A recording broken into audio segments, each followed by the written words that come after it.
Have you ever seen a hit so brutal it makes you question if the guy's okay? The NFL has always been violent, but these hits, they were so dirty, they changed the game forever. Today, we're diving into the tackles, cheap shots, and bone-snapping moments that forced the NFL to rewrite the rulebook. You'll see the plays they never want you to see again, and the players who paid the price for going too far. Before we start, let's be real. Football is built on violence. It's gladiators and pads.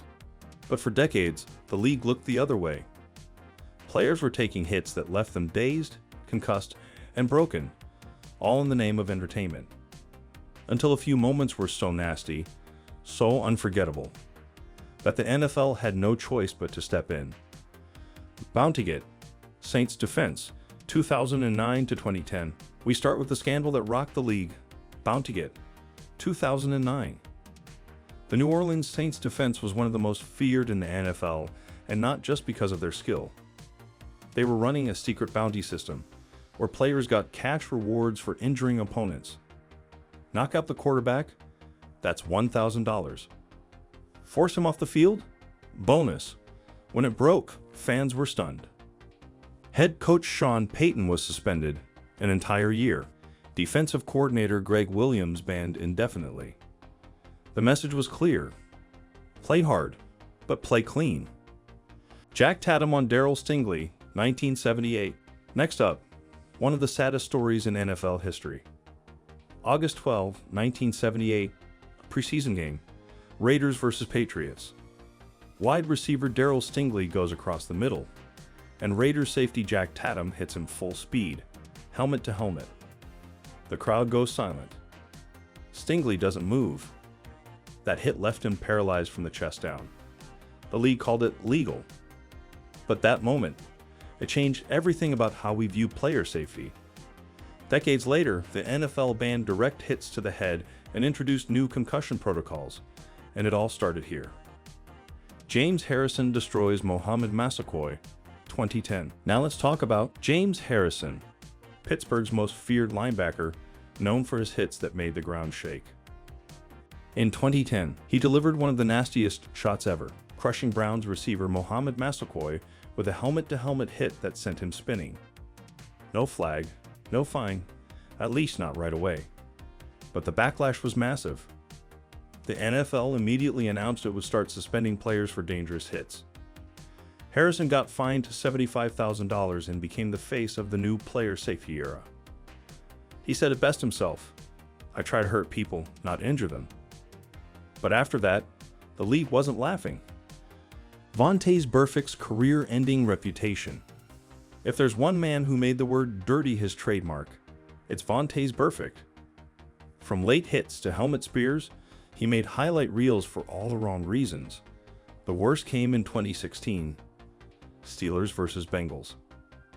Burfict launched himself at Antonio Brown's head on a defenseless play. Brown was knocked out cold. The hit cost the Bengals the game. Burfict a $50,000 fine, and a suspension that only grew with every incident that followed. By 2019, the league had enough. He was suspended for the entire season. Some fans called it justice. Others said, that's just football. The Tucker Rule, Tom Brady's ACL, 2008, and finally, the hit that literally rewrote NFL rules. Patriots versus Chiefs. Chiefs safety Bernard Pollard dives low to tackle Tom Brady. His helmet hits Brady's knee. Pop. Torn ACL. Season over. The league's golden boy was gone, and the NFL went into full panic mode. The very next season, the Brady rule was born. Defensive players can't hit quarterbacks below the knee. From that moment, everything changed. Roughing the passer calls skyrocketed, and defenses had to completely relearn how to tackle. All because one hit took down the face of the league. Lawrence Taylor versus Joe Theismann, 1985. It wasn't just a tackle, it was a nightmare on live TV. Monday Night Football. Giants linebacker Lawrence Taylor meets Washington QB Joe Theismann. Boom. Helmet to leg. Theismann's leg snaps in full view of millions of fans.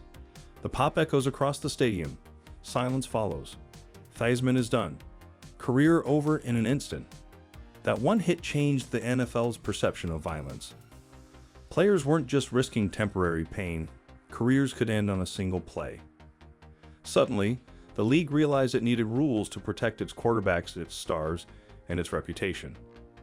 It was brutal, it was unforgettable, and it left a permanent scar on the sport. The Roy Williams horse collar era, 2002 to 2005. Safety Roy Williams had a signature move, the horse collar tackle. Yank a player down by the shoulder pads, drag them to the ground, knees, ankles, and bones paying the price. It worked, until it didn't. Star after star went down injured, some for entire seasons. The league watched. Fans raged. Players complained. By 2005, the NFL finally said enough. The horse collar tackle was banned. It became a rule named after the very defender who made it famous, a cautionary tale about skill, aggression, and crossing the line. Terrell Owens versus Roy Williams, the horse collar incident 2004. It was another Sunday in the NFL, fast, fierce, and unforgiving. Cowboys wide receiver Terrell Owens sprinted downfield, eyes on the end zone. Out of nowhere, safety Roy Williams grabbed him by the shoulder pads and dragged him down, knees and ankles twisting in ways that made fans wince. This wasn't a clean tackle. This was dangerous, career-altering. Owens went down hard, and the stadium gasped. Injuries piled up. The NFL had to step in, banning the horse collar tackle in 2005. What had once been a signature move became a cautionary tale. Players learned the hard way. A split-second decision could change the game forever. Rob Gronkowski's late hit, 2017. Even the league's superstars aren't immune to controversy. Patriots tight end Rob Gronkowski lost his temper after a play ended and elbowed Tre'Davious White in the head. The stadium erupted. Fans debated. Analysts shook their heads. The result? White was sidelined with a concussion. Gronk received a one-game suspension. It was a reminder, football is intense, but there are lines you cannot cross. Even the best in the league had to respect the rules or face consequences. These hits might have been thrilling at the moment, but they came with a price. Broken bones, ruined careers, and lives forever changed. Every flag, every fine, every new rule. They all trace back to a moment where the NFL realized, we can't keep breaking our heroes. The game is safe for now, but those hits, they'll echo forever. So, which one do you think went too far? Drop your thoughts in the comments. And if you love football stories that change the game, hit that like button, subscribe, and turn on the bell for next week's video. The most savage NFL trash talkers, mixed up and unfiltered. This is Football Explained 360. And that was the dirtiest hits that changed the NFL forever.